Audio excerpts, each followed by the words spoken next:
Welcome to the Throttle Up Leadership Podcast. Our theme for 2026 continues. The future of work, meaning is the new money. Because meaning is simply the greatest motivational force on earth. But 68% of the global workforce is disengaged, leaving $9.6 trillion in productivity on the table every year. Gen Z, the canary in the coal mine, is exposing structural failures everyone else learned to ignore, rationalize, or endure. I'm Dr. John Dentico, your host, bringing over 30 years of experience in leadership, strategic thinking, and designing solutions that solve real problems.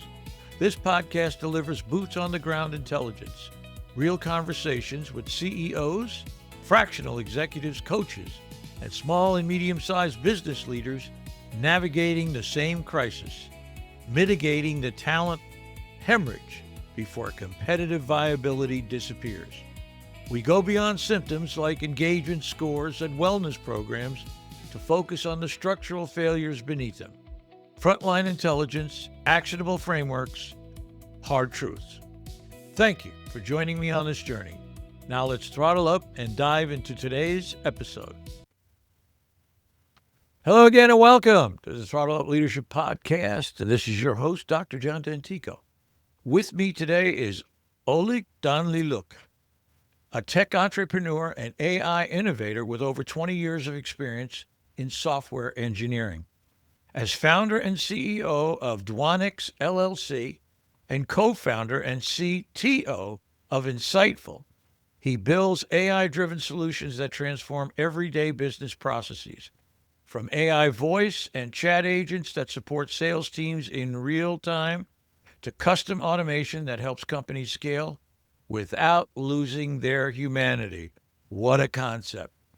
His journey began as a Java developer, rising to team leader in 4 years before launching Duanex in 2013, which has since earned the trust of health and financial institutions, digital banking startups, and insurance companies across the EU and US.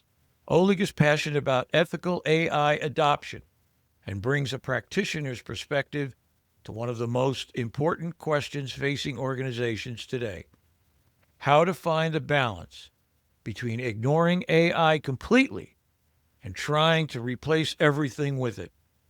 Selected for the Wake Forest Founders Accelerator and known for radical transparency with clients, he joins us today to talk about AI transformation, automation, and what it actually looks like when technology serves people rather than replaces them. And I am truly pleased and delighted to have Oleg with me here this morning. Good morning, Oleg. How are you? Good morning. It's so nice to be there. I'm great, actually. So I'd like to start off with a personal question, Oleg, and that is, tell me a bit about yourself. Where did you grow up, and what were some of the influences in your early life? Yeah, so I was born in Ukraine, and that's where the most of my life has passed. I actually started my career because my sister, she had a boyfriend, and he was kind of IT guy, and he brought an old, like really ancient PC to my home. And as a kid, I just started to play games, but the issue was that the PC was so old that I just played all the games I could, and the rest were not working there, so it was just too slow for it. But I liked being in front of PC, and I actually started to learn coding. I started with Quick Basics, then Pascal, and that's how I became a tech guy.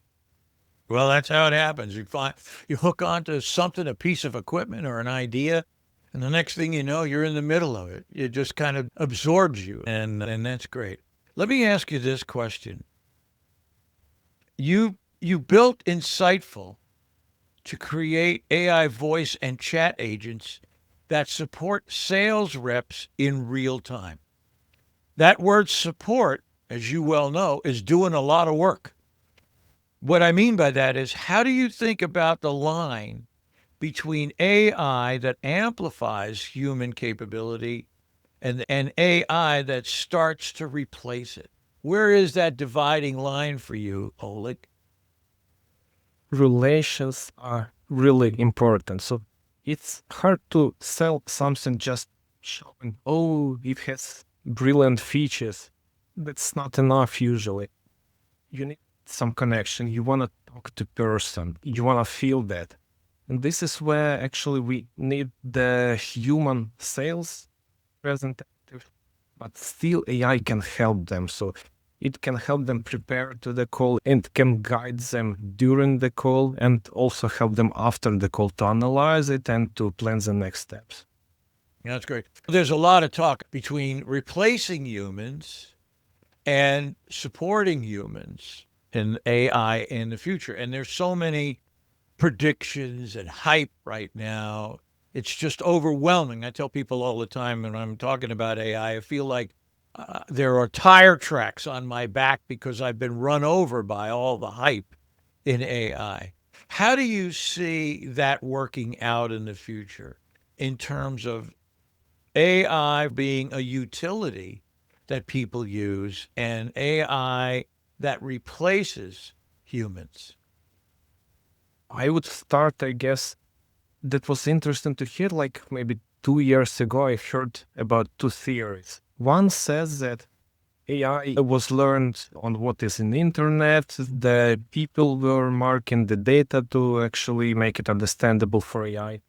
And the issue is that right now a lot of content is created by AI, and so there is not much to learn from. So all the content is generated, it learns from the generated by AI content, and this just loops and it cannot learn more.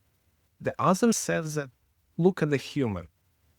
If you create a song, for example, there is still not much to do. You just take different sounds which already exist and you just combine them in different strategies, and here you go. So you have a new song and it might be great. People would love it. The same with AI. So it has this baseline, it can create anything.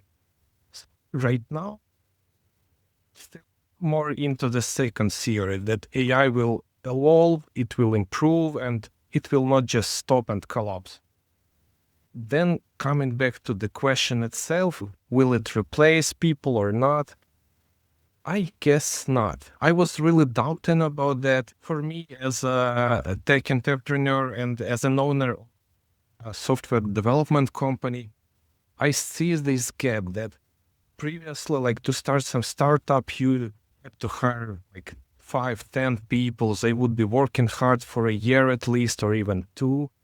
And that's a lot of jobs.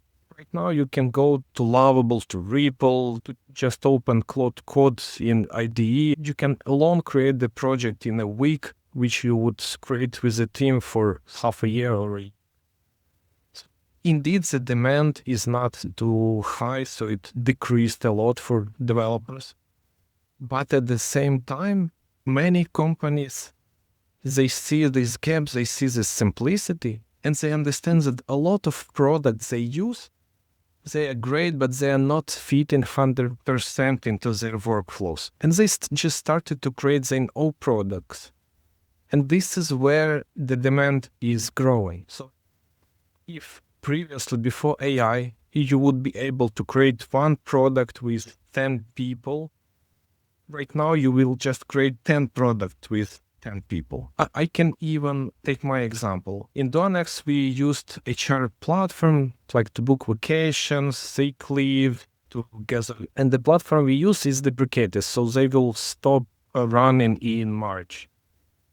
I started to search for the replacements, and my assistant prepared the list of tools, and I understood that none of them fully satisfies me. And at the same time, they have a lot of features that I just don't need, I don't use. It's me and my team, so we wipe code in the replacement, our own platform that will fully satisfy us. And it's almost done, and we started in December. And that doesn't mean that we are working like 2 months on that. No, it's a side project. I'm working on it, my Python developer is working on it, and it's just a part-time, like when we have free time from other tasks. It's going really fast, and yeah, there would be, I expect a lot of such projects, and that's if we speak about IT, there would be a job for that. But also for other domains, I expect to be the same. Even I was hiring my assistant, I was doubting like, okay, I have AI, it helps me a lot. I can do much more, but that's the trick. I can do much more, but with assistant and AI, I will do even more.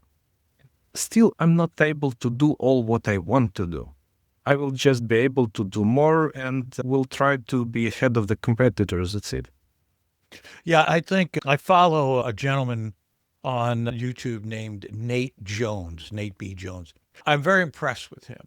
When you watch one of his YouTubes, he really dissects everything that's happening in the AI world and how the tools are changing. And he said something the other day that really caught my attention. I just want to flip that to you and see what you think. He talked about tasks necessarily not going away, the task itself, but that fact that AI is collapsing. That's the term he used, collapsing the task in a way that allows AI to handle the kind of everyday routine drudgery things that people do, that we paid people for years, which releases us, in a sense, to do more of the creative side of, as you say, you vibe coded the app that you needed. Okay, so that's a creative Yep. use, a creative process. And I agree with it. I think I will tell you, I use AI every day, several different tools every day to produce what I need to produce for me. My workload has not decreased, it has increased, but I'm doing different things. There are things where I can now apply certain course corrections. I see a phrase that I've asked for from let's say Claude, and I say, hey, this is great, but it doesn't have the nuance that I need, that I would like to have my personal fingerprint on it, if you will. So I will make those changes and I sort of train it to look the way I want it to look. So I understand exactly where you're going with that. The creativity is released. We have to think about it, but then AI can help us squeeze, if you will, or compress the time it takes to produce things. Any reflection on that? Yeah, that's true. Like even if a year or two ago, people were telling that it's not only about the creative job, it's also about the complex job. That some simple stuff, some routine AI will handle, and the rest of the person. No, even the complex stuff. So I see. So I'm a little bit coding in a free time myself, and I was talking to my team as well. Indeed, like it's creating the complex logic, but then in order to create this logic, you need to describe it properly. So to be a prompt engineer, actually. And this is a creative way. So when you need to think over the workflow, how it handles, how to avoid all those mistakes, and you just describe it and it creates it. And then you just making small adjustments. And the same with all the other jobs. So it will be able to do like really complex job, but you will need to describe what is that, how to do it. And it will even help you with the creative ways, like to making some suggestion, but still you are the one who will choose the way. Right. I agree. You're the hand guiding it in the sense that you're the hand, not in a sense, but in reality, my hand guides whatever outputs it delivers. And my job is to feed it the nuances, to feed it the way that I need it to finish the end product. And the other thing too is, one of the great things about it is it helps you get to the end product or the end statement or to the newsletter, for example, that I publish on LinkedIn much more quickly, because I like the way they said it. As you said, creative. I enjoyed that, but change the last sentence because I want to end with this kind of an idea, rework it, that kind of thing. So it goes back and forth. So let me ask you this question. You're known for radical transparency, telling clients up front if a project can't be done within scope. I said many times, many people would look at that as being rare. What does it cost you in the short term, and what has it built for you in the long term? It's of course hard to predict. It's much easier to predict with the clients I already work with, because I had cases like, for example, I was asked to hire DevOps engineer, and they just said, look, I understand you really need it, but not right now. You don't have enough people on your side, not enough business analysts to actually make tasks for him, to describe tasks. He will just sit and do nothing. And they listened to me, so they fixed the problem on their side. And after that, they hired even two DevOps engineers, first one, and then in half year, the second one.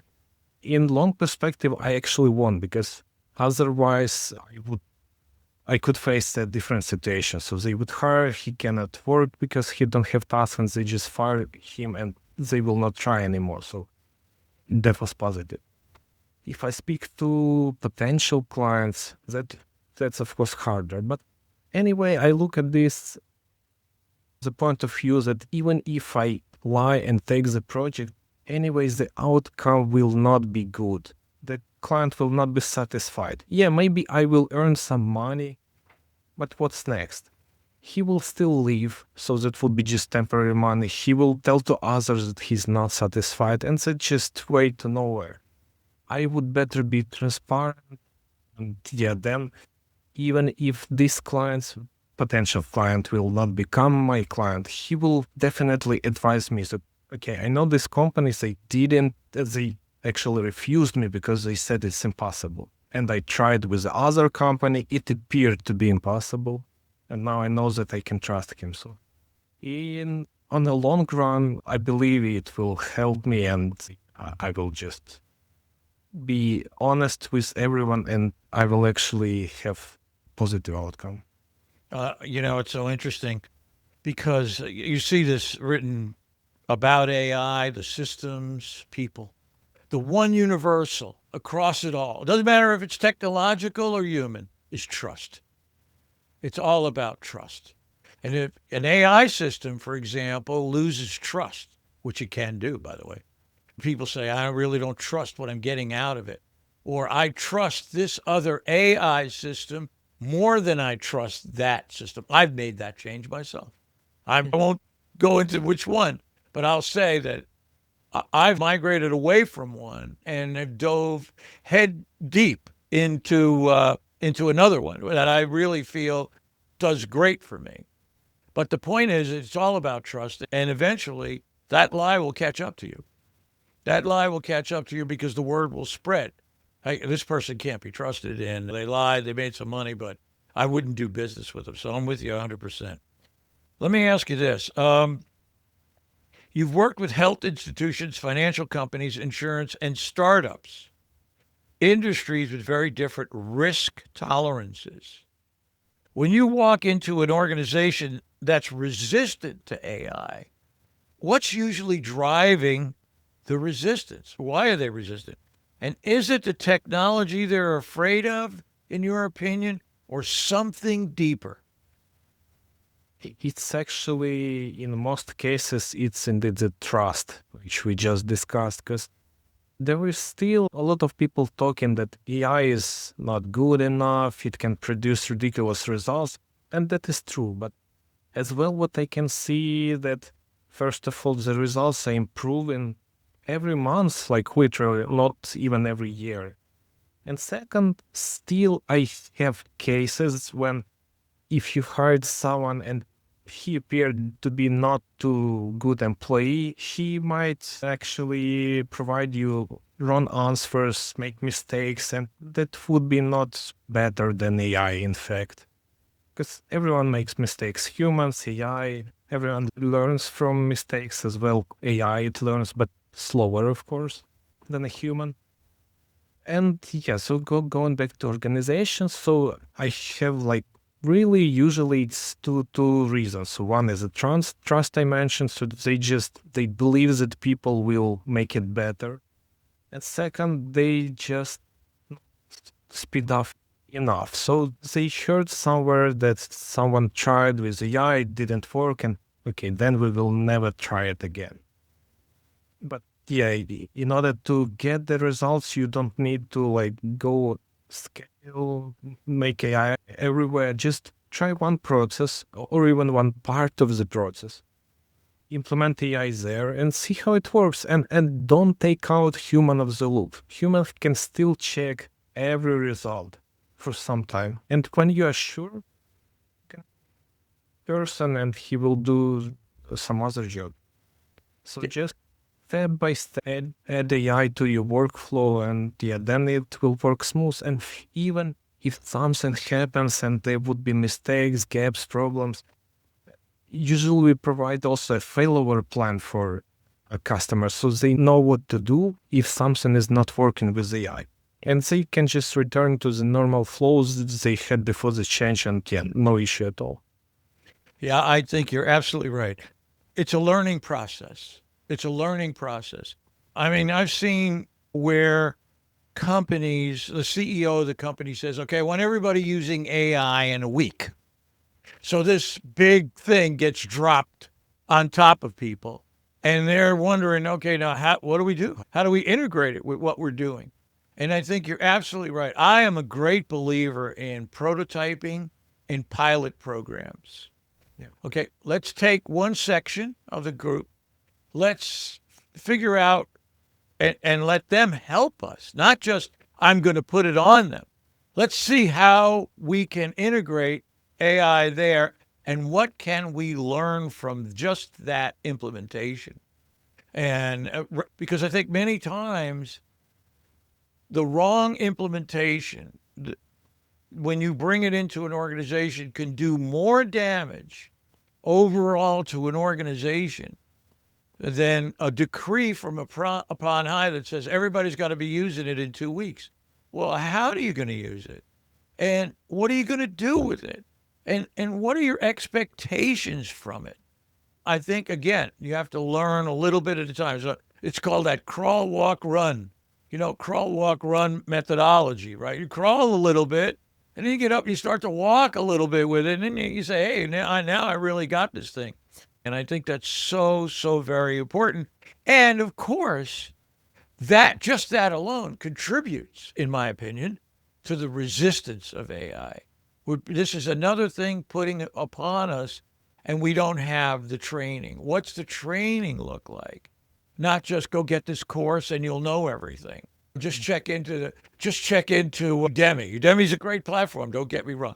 But check into Udemy, take this course, and everything will be solved. No, I mean, it just doesn't make any sense. And then people wonder why, and I'm working on this report, and people wonder why right now, globally, there's a 68% disengagement of employees across the globe. Why people have basically checked out, quiet quitted, if you will, because they're having so much put upon them that they don't know where to start or how to start in order to get AI involved in the things that they do. I'd love to get any reflection you have on that idea. Yeah, right now, so it's really hard for people, for organization. A lot of changes is going on, a lot on your plate. The same, I see a lot of reflections from my team, from developers, when we didn't use it, like Amazon laid off 1,000 people, then Microsoft laid off, and so on. And people are really like afraid to lose their job as well. And the same goes not in only IT, but in many areas, like even delivery. Drones are flying, delivering some stuff, and yeah, it's changing anyway. I look at it like it was with technological revolution, when indeed like people were even burning devices. They do not want to be replaced, and there was a lot of tension. But what happened in the next? People still got their jobs. There were a lot of jobs, but what changed? For example, the T-shirt, which was manually created by some person, and the person spent, I don't know, a day or a week for the T-shirt, and now it takes like several minutes. So in the end, you can buy it for not for $10, but for $1, and it's better for people. So everyone has enough of clothes right now, and that's why what I expect to be with AI. So indeed, it's like really hard times. So no one likes changes. All people, they afraid of changes and they're scared. So and this is okay. That's just our nature. That's how our brain works. He likes when everything is stable. But yeah, we just need to try to be calm, and yeah, we will find our place. And I'm pretty sure that the level of life in common will increase. Yeah, I agree. I mean, my greatest, if there is such a thing, advice to many people is calm down. Just calm Yeah. down. We don't know what's going to happen a year from now. Well, yeah, we got tons of predictions, tons of ideas. Agentic, will it all be here? No.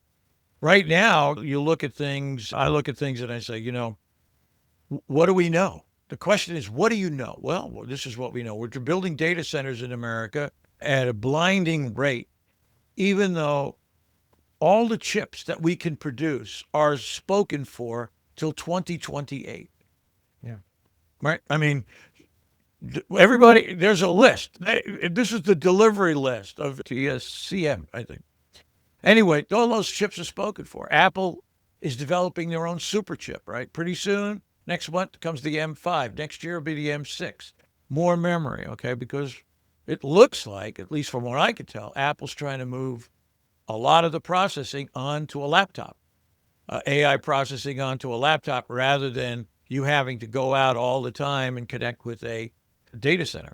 So it's developing. It's moving all the time. So we really don't know where the truth is going to be, where it's going to wind up. Let me say it that way. And the other side of it too is the odds-on opinion of why there are so many layoffs is not because AI is replacing jobs, but because they can get their hands on immediate money to fund the growth in, for example, the data centers by all the Yeah. big companies. So again, what happens now that you've built the data centers, now that you have enough capacity, now what? Now what do you do? You're gonna. I mean, there are companies already that are hiring back people they laid off. Yeah. Yeah. So again, it's just very, very topsy turvy, and we'll see how it works out. Mm. Any reflection on what I just said? Yeah. So I would mention two topics. So one, as for chiefs, I would predict, I say that like people, they are really inventive. As we had with first PCs, we had uh, 286, 386, etc. Then it was added the X model for floating points. So when we had Windows with the graphics, so the X module helped a lot. Then as people created video cards. The same I expect for AI. Like it appeared several years ago that, for example, graphic cards, they are great for mining bitcoins. Now they are great for AI. And I expect that soon would be invented some special chips for AI, and they actually already are, but the difference is still not too significant. So we will have just chips which faster like 1000% than right now and cost the same, and that the problem will be covered. And yeah, speaking about the layoffs, hiring as well, there might be, in many cases, even just wrong strategies. That's what we had in 2008 when we had a global crisis. My friend, he worked in one of the biggest IT companies in Ukraine, and they laid off 60% of QA, quality assurance people. And you know what? He said nothing changed. The only thing that changed is that I was playing less tennis, I was drinking less coffee, I was just working harder. But actually, I was working how I should work. So they just hired more than they need to hire. And that is what we had in 2022. It was such a strange market because after interviews, I knew that people knew like literally nothing, and they wanted to a salary like 2-3 thousand. And it's in Ukraine, it's not in US. And when my HR called them to say, sorry, we cannot take you, they said, oh, it's not a problem. I already have 3 other offers. But how you have no knowledge at all? Because many companies, they hired people just to have it, to learn them, to make at least some outcome with those people. And this is, now they understood that it doesn't worth it. So they are laying off people who are not working too productive, too hard, and it just balancing the market. Yeah. And again, even like having all those news about layoffs, so it's much more silent, of course, right now than in like 2024, for example. But still, even at that time, if I had friends or some people from my company, if client laid them off, and if I know that this developer is good, he would immediately find another job. There was no issue at all. But if he wasn't a good developer, that would be an issue. Yeah. So that was the only problem. Yeah. And if you look at the numbers, as I talked about, 68% disengaged people who are, and here's an interesting number too that goes with that. 17% of the people that are disengaged are what they call actively disengaged. It means that they come in every day and spread negativity. They're always talking down the organization. Oh. So many times an organization is, as you said, and I think I heard you correctly. If those are the people that are being laid off in many respects, then what that does is when they look at the people that are actually coming in and doing the hard work, right? They're going to work harder. They're going to do more, and a lot of that stuff, a lot of that weight gets moved aside of the people who are disengaged. I think Yeah. there's, in my report that I'm writing, there are 3 structural things that have to change in order to get people more engaged. But at this present time, because layoffs capture the imagination, they capture the headlines, and all this kind of stuff, it's a very interesting dynamic to be watching. So, Yeah.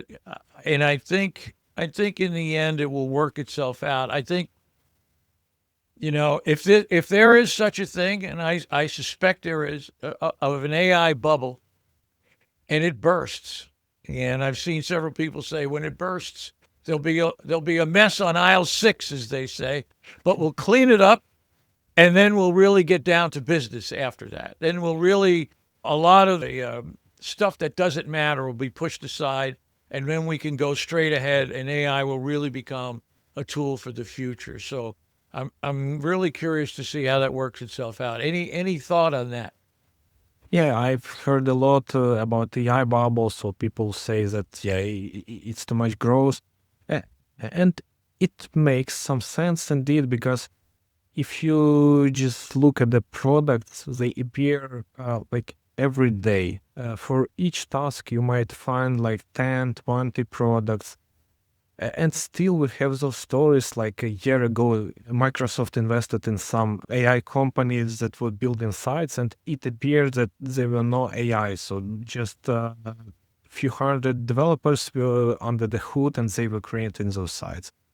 And that's amazing. Like, it's not just person who invested, it's Microsoft. They had to check it. They had to do all the audits. So they had to find out that it's a fraud. But no, they didn't. And indeed, I expect we will have a lot of companies crushed and even great product. I'm not just telling about such frauds. Great products will crash because of the competition, because every day appears something new. And even if you just started some market, you could not just take into consideration some issues, and your competitor will see it, and their product, which will be later but better, it can crush you as well. And yeah, so when people say about the AI bubble, I actually expect that indeed a lot of companies will die, will disappear, but in the end we have a bunch of products you can integrate into your workflow, and it will help you significantly. Yeah, I agree. I agree. I think it's a wonderful. I can tell you, it's a wonderful tool. I mean, Yeah, you have to guide it. Yeah, you have to make sure it doesn't hallucinate. Yeah, but every iteration, at least for the tool that the several tools that I use, I think I have subscription to 9 different tools. And I use probably 5 of them all the time. And the other 4 are just sitting there just in case I have to go over and do something with them, that kind of an idea. But I think I will be cutting a couple of those out pretty soon. But anyway, it's a wonderful tool. It's so helps me take my ideas, my creative ideas, and find the words to express them very, very intelligently and very specifically. So I agree with you. Well, we're getting close to the end, Oleg. So let me ask you this question: what is your hope for the future? Where do you see Duanex and Insightful going? Where do you want to take that in the next, say, 2 years? Yeah, I would say that, yeah, like a little bit two different directions, but still the end aim is to help people, to help companies. With Duanex, if previous years and when I started, that was more about providing developers to help with products. Right now, I'm more changing the focus to actually not to provide just people to do some job, but to provide expertise to automate your processes, because we know what can be automated, we know how to help companies, and it's not just like pay for developer some amount in a month. That's it. Well, we try we help them to optimize their processes to be more effective, and this similar for Insightful, because they just all the products we have right now, like note takers, all the stuff that helps after the call. So you went out from the call and you understand, yeah, you made some mistakes, but it's too late. And with this Insightful, I hope to cover that gap. So it will help immediately during the call, and yeah, that will help companies to make more sales, to be more productive, and to scale faster. Yeah, and to be radically transparent. Yes. Right. To really say, hey, really help people. I mean, that's really when the bottom line, if as a solopreneur as I am, it's been a boon to me as an individual. Sure, I had to learn it, but that's cool. I like learning. I'm a Yep. continuous learner. I love to learn new things, and I have the tools. I'm fortunate to have the right kind of tools to do it, the right computer and different things like that, and more screens than I know what to do with. But I think it will help us do that. And I also believe, and I'll just add this, that I believe we're in an entrepreneurial age. This is going to open the door for more solopreneurs, for teams of people stepping out like you did on your own and having the tools and the power they need to develop whatever products or services they need to develop and to market them successfully as well, Yeah. and bring in and work for themselves. Find more meaning, as I like to say. Meaning is the new money, as I like to say. Find more meaning in their lives, and I look forward to seeing how that works. Oleg, I can't thank you enough for your time today. I really appreciate being here on the podcast. I wish you and your colleagues and your family the greatest success and health in the future. Thank you so very much for your time. Yeah, thank you for having me. This is Dr. John Dentico. Remember, meaning is the new money, but it requires building the structures that deliver it. If today's conversation challenged your thinking or gave you a framework worth implementing, share it with a leader who needs to hear it. Subscribe wherever you get your podcasts and visit throttleupleadership.com for more resources. Until next time, keep throttling up and keep the people at the center of everything you do.